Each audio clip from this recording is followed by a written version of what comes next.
Howdy. So I've come across a problem with my new bike, which I had with my old winter bike. So my old winter bike, I had it for maybe 6 years, kept it alive just by doing maintenance. This bike, it's my first year, and I'm already starting to have one of the same problems I had with the other bike, the solution for which I know. So normally when you're steering, you shouldn't feel any friction whatsoever anywhere.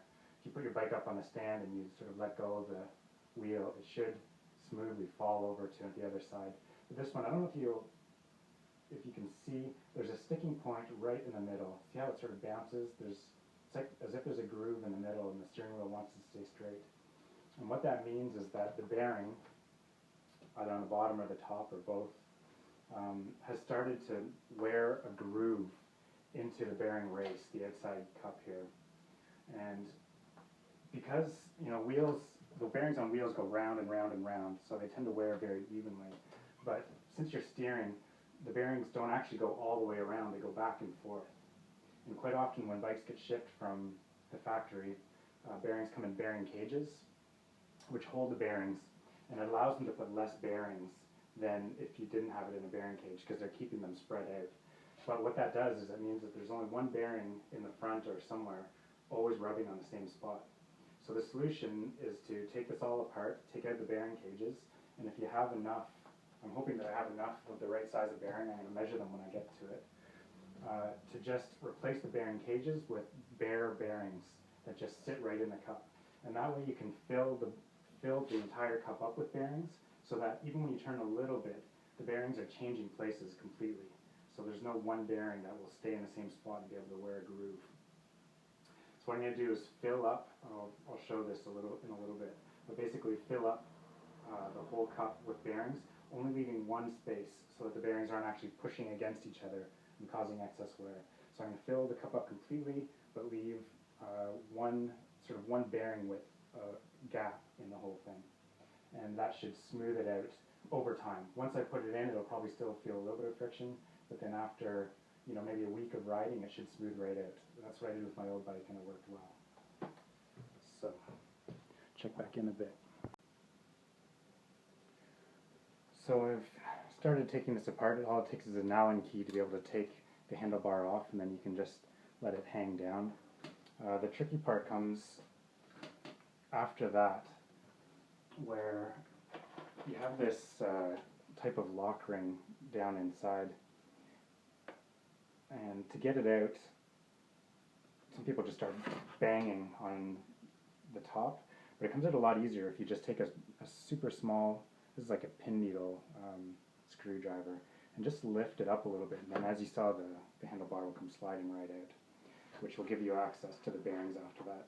And there's a lot of water in here, so it's good that I'm doing this, taking it apart and refreshing the grease to make sure that corrosion doesn't start. This is maintenance that everybody has to do every once in a while, just put new grease on bearings wherever they are in the frame. But a winter biker has to do these sorts of things more often. Like it or not, the freezing and thawing and ice and water, it just works its way into the bike. So you might want to do this every year or at the most 2 years. So I've got the bearings on the top taken apart. This is what the bearing cage looks like. And they're 4mm bearings, and I do have extra 4mm bearings. So what I'm going to do is I'm going to take all these bearings out, put them inside, and add as many bearings as I need to only leave a 1 bearing sized gap in the top before reassembling. And I'm going to do the same thing on the bottom. So basically, just use my screwdriver again to take out the little, there's little plastic caps that just hold the bearings in. And so you fiddle around until you can get that out.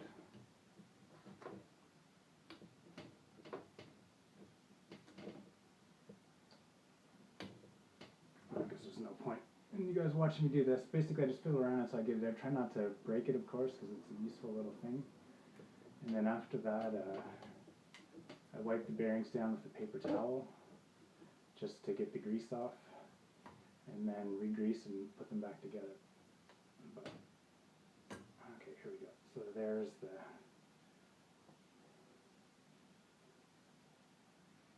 the cap. There's actually two. There's, I don't know what it's called. What?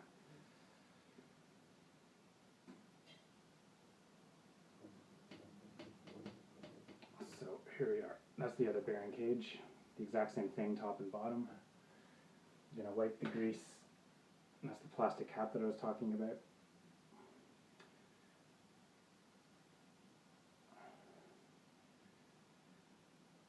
And the metal ring that just holds the bearings up.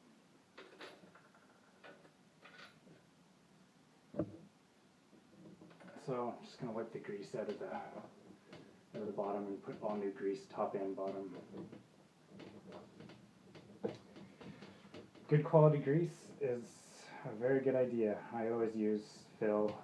For any critical point like this, I use fill wood grease, waterproof grease, just to not take any chances.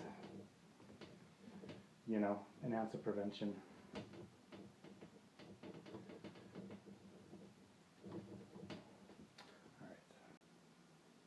So there the bearings are all inside. You can see at the very top there's a gap for one bearing.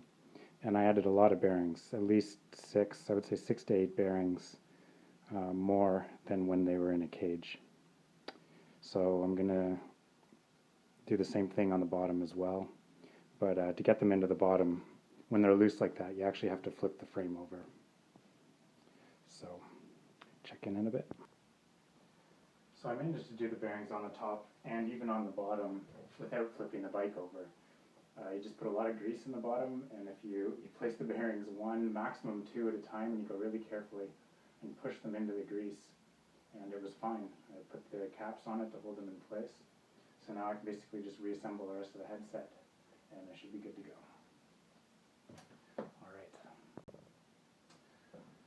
So it's all back together now. Allen key. Just use an Allen key to tighten everything up, make sure it's all straight. And already I can feel that it's nice and smooth. There's no sticky point whatsoever.